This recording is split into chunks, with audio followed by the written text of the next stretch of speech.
You've bought the XVIVE U4 to save some money, and probably because I told you to buy it, and many others. But now you're wondering if it was a mistake. Dropouts, static, can't hear the bass properly. Well, don't throw it out just yet. What if I told you the problem isn't with the gear itself, but where you place it? In this video, I'm going to take you through a number of mistakes musicians make with their in-ear monitoring systems and how to fix it for good, with a technique I haven't seen anywhere else on the internet. Hey, I'm Twisty, and in this video I'm going to talk to you about one of the most frustrating things musicians face when using affordable IEM systems like the XVIVE U4. Dropouts, poor signal quality.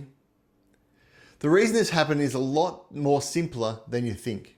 Now, the XVIVE U4 is popular, it's affordable, and it's a game changer for solo musicians and musicians in small bands. I've been using it for a number of years now, but let's be honest, sometimes it's not perfect. The biggest complaints about these types of devices, and they're not the only ones in their market, are those annoying dropouts and static. And quite often it's the bass frequency that tends to go first. So if you're a guitarist, you probably don't notice it as much, but as a bass player, not being able to hear yourself or the tone you want in your ears can be really annoying and quite off-putting in a live situation. Most musicians looking to use these types of devices are looking to replace on-stage bulky stage monitors and potentially get a better mix for themselves on stage. And without reading the manual, because who would read a manual, they tend to just plug them straight into the mixing desk. I mean, it's got an XLR connection, so where else would you put it? Now, this is a little preamp which I'm going to simulate a full mixing desk, but it's the same idea. The out has an XLR, this has an XLR, I stick the two together, and voila, I now have a transmitter for my in-ear monitoring system, which I can then pick up from the receiver. Now the problem is, I don't always have this type of connection. Quite often, this is over here off the stage, away from everybody through 5,000 bodies of people, and this can't see it. And what do? We put up with it and then just complain about the equipment, saying these things don't work. This seemingly simple choice of just putting the transmitter into the desk and walking away is the root cause of many of your signal issues. So in this video, we're going to prove why that's a bad idea and show you the perfect place, in my opinion, to put the transmitter for rock solid performance. Let's have a look. To understand the problem, we first need to talk about line of sight and how wireless works. Wireless signals travel in a straight line, and if something is blocking that path between the transmitter and the receiver, the signal is going to be weakened or lost. The more things you put between the transmitter and the receiver, walls, bodies, distance, the greater the chance for that loss. So why do budget IEM systems like these suffer more than expensive rack models? Well, the main reason is that these operate in the 2.4 gigahertz frequency range, whereas the more expensive ones have more bandwidth to choose from and are often running at the broader, more reliable UHF frequency. Why is 2.4 gigahertz part of the problem? Well, what else runs at 2.4 gigahertz? Well, your phone does. Probably your camera has that if you've got a remote set up for it. You've got guitar wireless systems. You've got light controllers. You've got a Wi-Fi router probably sitting on the mixing desk somewhere, or there's a Wi-Fi system in the building that you're in. There could be a microwave oven running backstage, heating up some pizzas or something. These are all contributing to the 2.4 gigahertz space in which this poor little thing has got to try and transmit to a receiver or receive from a transmitter.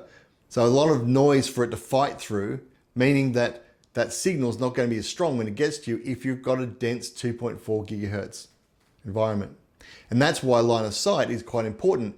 The easier it is for this unit to see what's sending it stuff, the better chance it's got of being able to lock onto that signal and give you a clear response. And then we have the mistake of leaving the transmitter inside the mixing desk. So where's the mixing desk likely to be? The other side of the people who are coming to watch you. So it's sitting out there with this probably facing a different direction with a whole bunch of people, thousands that come to my gigs, thousands of people between this transmitter and this receiver. And that means that signal's got to try all the way through not only the distance, which as it gets further becomes weaker, it also has to then fight through all those bodies. And, you know, there might be some walls or pillars in the way that it's also got to fight through to get to you to give you that clean signal. So how do I compete with all of that? Well, I've got 6 things to look for whenever I'm trying to troubleshoot these problems. Before you even think about the placement of your device, always check the channel or the frequency that you're going to run on. Now, these XVIVE have 6 channels, and someone else in the room might be on the same one, or another wireless device could be interfering with it. Just changing from one channel to another to see if that gives you a better signal could be the problem. As I mentioned, line of sight is critical. And this applies both to the transmitter and to the receiver. So you might have the transmitter sitting perfectly aligned with you, but you then decide to put the receiver in your pocket or on the belt behind you or somewhere else.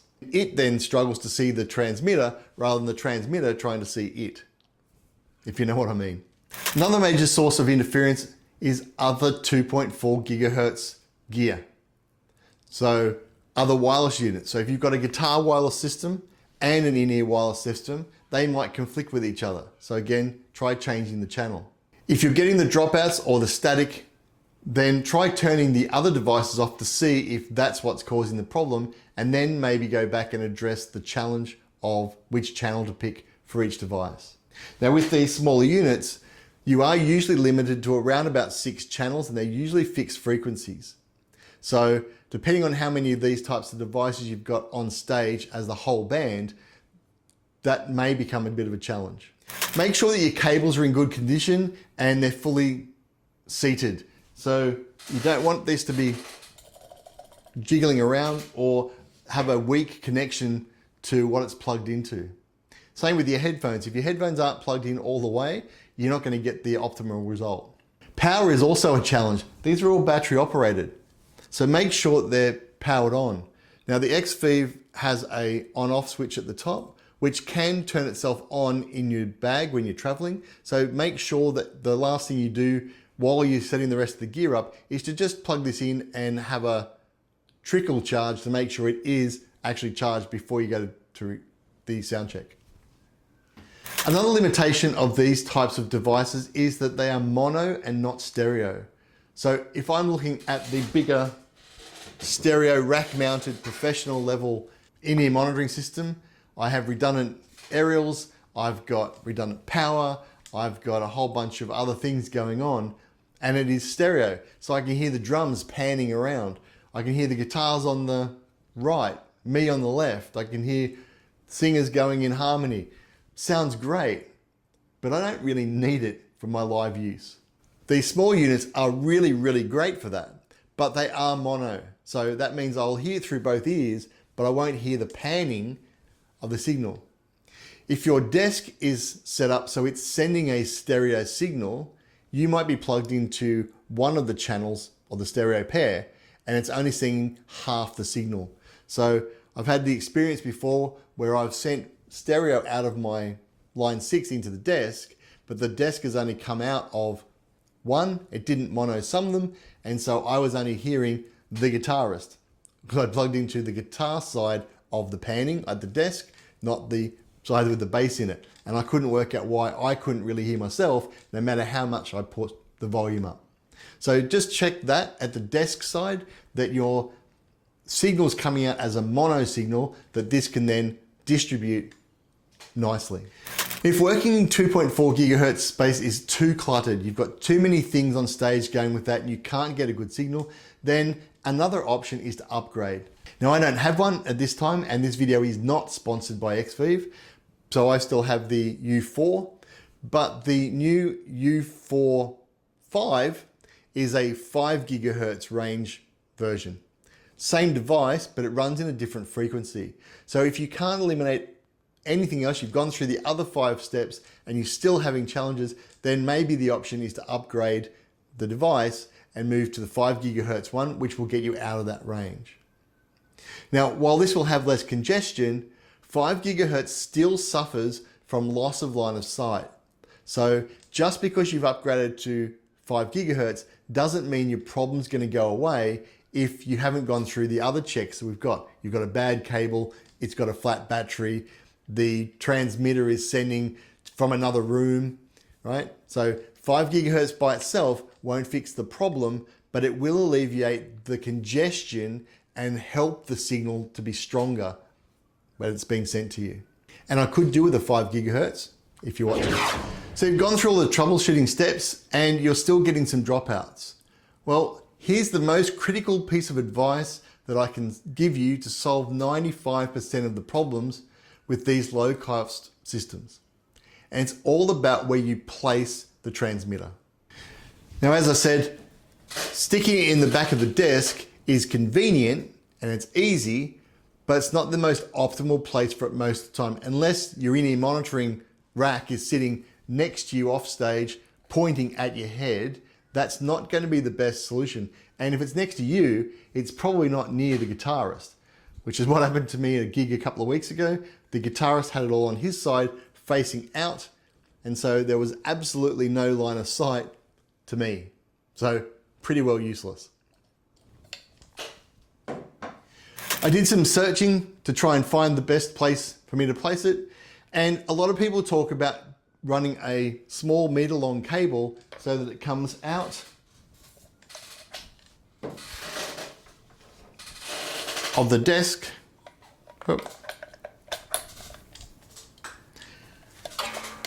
You plug the other end in to your transmitter, and then you run this just on the floor about a meter away, 3 feet away from the desk, and that gets it away from any of the wireless controllers and any other noise that's happening around the desk, and you can probably point it more closely to yourself. Now, that's okay, but every time I looked at a video, most of it just had it on the floor, right? So to me, wasn't convenient and it wasn't very safe for the unit. So where is the optimal place to place this transmitter? Well, in my personal opinion, and from my own experience, I found the best place to put this is in front of you, facing you, and out of the way of the audience. Off the floor, it's easy to get to. But how would I put that there? Well, the trusty mic stand. So most of us background sing, and if you don't, it doesn't matter. Still have the stand in front of you with a microphone in it. Looks like you're going to sing and you're all good. So what I found is if I run the cable, so rather than having this sit in the desk, the sound engineer is most likely going to be running or is used to running stage monitors. So they're happy to run a XLR cable from the auxiliary send on the desk out towards you where they would normally put a stage monitor. Now that could be behind you, it could be next to the drummer, it could be anywhere you like, but normally I would tend to run to the stage monitor at the front. So it's quite common for them to be able to run an XLR cable to you to be able to plug this in. So what I prefer to do is connect to the XLR, and the other end's gone back to the desk. And what I then do is I use the mic stand to host it. Now, each mic stand will usually have some clips, and what I do is I've bought a few extras. You can get them on Amazon or eBay or, you know, Temu or somewhere. They're $5 for like 1,000 of them. And all I do is I take that, I run the mic lead up the side, and then either clipping to the top or to the side, but what I've found the best is to clip it to the top. It's out of the way of my feet. It's not on the floor. I'm not going to step on it. It's conveniently at around about waist length, so I can turn it on and off and control it or change its channel without having to bend down to the floor and find it and pick it up. People aren't going to spill beer on it when they run to the stage to check out my bass rig. Yeah, it happened once. All right, it happened once. And so for me, I've got perfect line of sight. I'm not worried about the distance because I'm never going to be more than 10 feet away from the mic. And even when I'm running across to the other side of the stage, the line of sight's still there because I don't have all the bodies of people in the audience between me and the transmitter. So to me, this is the most convenient place to put it.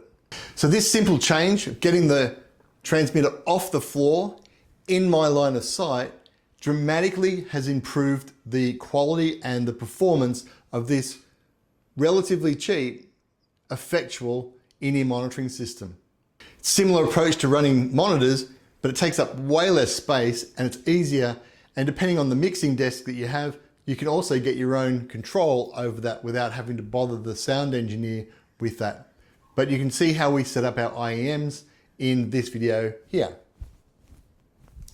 And now we've sorted out where your transmitter is going to go, don't forget about the receiver. So having this in your back pocket or on the back of your guitar strap is not going to help you now that you've sorted out where the transmitter is. The receiver still has to be able to see it. What I find works best is by placing it on my belt or on my trousers at the front left-hand side. This gives it the best chance of line of sight to the transmitter.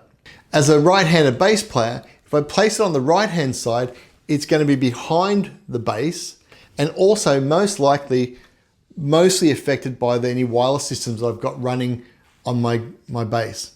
So left-hand side as a right-handed player, towards the front of your trousers on your belt, that's the most optimal place that I found for it to be used. So to recap, when you're getting glitchy signals from your in-ear monitor, don't panic. The problem isn't always the system itself. Change the channel to try and find a more clearer signal and get it out of the way of other things that are on the stage that might be using that same frequency. Check the cables and the battery life to make sure you powered it up and it's fully charged. And the other common one I find is sometimes I don't seat the headphones into the socket. They don't go all the way in, and so sometimes that's not making a good connection and that can affect it. System's working fine, the person driving the ears isn't.